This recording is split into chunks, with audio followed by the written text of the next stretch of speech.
Tingap, sama niyo po kami at kami po ang magdadala po ng bigas at bisitahin po si Marvel. Si Kuya po mga kalingap ay nandun sa sasakyan. Napagod po sa shooting kaya iba na po ang napag-utusan.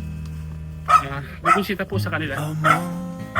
Si Berador naman po ay yung sasakyan namin na isa na tawag doon? Balahok. Kaya kami lang po ang papasal kay Maribel. Kumustahin po natin mga kalingap kung kumusta na po kanyang sitwasyon dito. At kung ano po yung kalagayan po nila dito mga kalingap. At may dala po kami ng bigas, kaya pabigay po ni Kuya Bal. So tara po mga kalingap, dito na po. Magandang hapon po. Magandang hapon po. Magandang hapon, Maribel. Kumusta ka? Matanda na kami. Yan, Maribel, bigas. Pinapadala ni Kuya Bal. Wow, maraming salamat po. Pinapadala ni Kuya Bal yan. Kumusta ka na, Maribel? Ayos naman po. Tuloy po kayo. Pupo kayo dito. Pupo kayo. Kumusta yung mga araw nyo dito? Kumusta yung baby mo? Ay, naandyan po. Ayos naman po. Nice naman. Ayun. Kaya nga pala kami napag-utos ni Kuya Bal na pumunta dito para kumustahin ka. At ito may dala kami bigas. Saan nanay mo? Wala po. Nasa ano po. Nandun sa kabila. Ako. Wait lang po. Marino po yung kayo. Ay! Marin daw. Ay, huwag na, Maribel. Maribel. Sige na po. Ano po ito? Kung ditong saging. Ay, nakakaya naman kay Maribel kung di natin titikman ano. Sige na po. Ano? Marino po kayo. Napakabait talaga ni Maribel mula noon ano. Hanggang ngayon, di nagbabago. Nung nakilala namin si Maribel doon sa kabila, ganun na ganun pa rin hanggang ngayon, di nagbabago si Maribel. Tsaka gumanda ka, pumuti ka.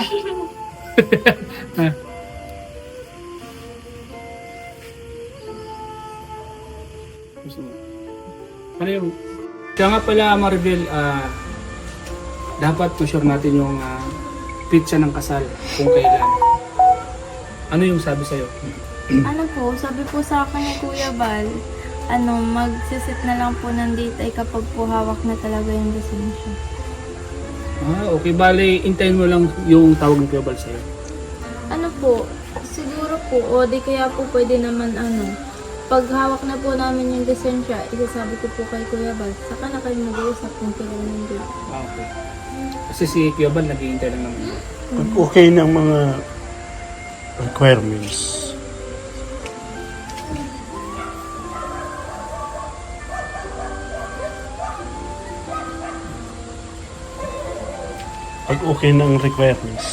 may contact ng bagat ako, Birado. Sabihin mo na para ma-schedule mo ni Kuya. Yun na, sabi niya, pag okay na yung mga requirements mo at handa na kayo, pwede mong kontakin si Birador or si Agol para maisip na yung date ng kasal.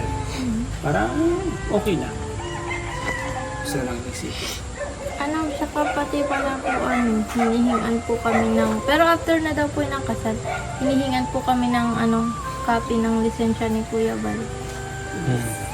Kasi daw po ay, kailangan daw. Kung magbibigay si Kuya Bal, meron yan. Yan. Ano ba dito na? Ikaw yung kailangan dito. Kasi Oo, ikaw yung... Ano ba dito na, Maribel? Naantay na lang po yung text ng munisipyo kung kailan po din kuhain. Sabi, nung mag-follow up po ako, okay na po, inaantay nila daw po yung mapirmahan yun. Oo. Kailan yung pinalo up ulit? Yung po nakaraan din din.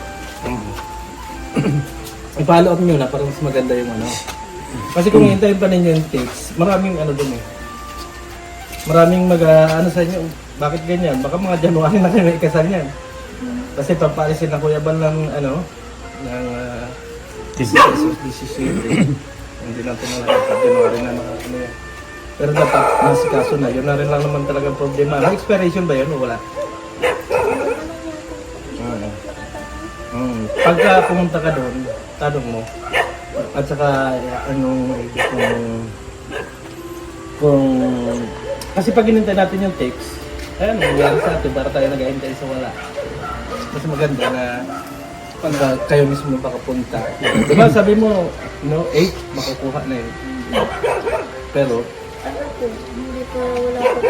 Inantay nga po namin yung text kasi hindi po hindi basta-basta, ano yan, pagka inintay kasi natin yung text, minsan busy din yung nasa opisina, lalo na may na Christmas party, hindi ganun kadali. Kasi maganda talaga, kayo nang mag-asawa ko may tabi, kung may time. Mamaya po. Mamaya! Pag, ay, mapalabo rin po kasi kayo mamaya at mabili. Anong oras na? Alas 4 na. Namiss mo? Nagtatrabaho po. Oo. Pero di na naman po malapit na po. Oo, di yun sa ano, kay Kalinga Prab na ano. Yun ang mas maganda doon. Kasi, nadidelay yung kasal ninyo. Baka isang araw, yung mister mo, magpapakasal na yan sa iba. Talo ka na. Oo, di ba? Ganun lang yun yung ano. Ha? Hindi. Totoo yun. Ayaw mong magpursige. Hindi, magpasal sa iba, doon sa nagpursige. Ganun lang yun eh. Ano ba ako? Kasi pag papakasal tayo, ayaw mong magpursige. Doon ako magpakasal sa nagpursige. Pero nagpursige ka naman. Yan dapat. Kasi para yan ito sa anak ninyo. Hindi yan para kung kanina. Para yan ito sa bata.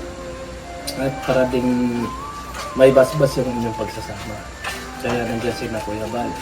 So, sa ngayong panahon, wala pang detail or wala pa talagang alam kung kailan makukuha yung ano na yun, marriage sa contract, di ba?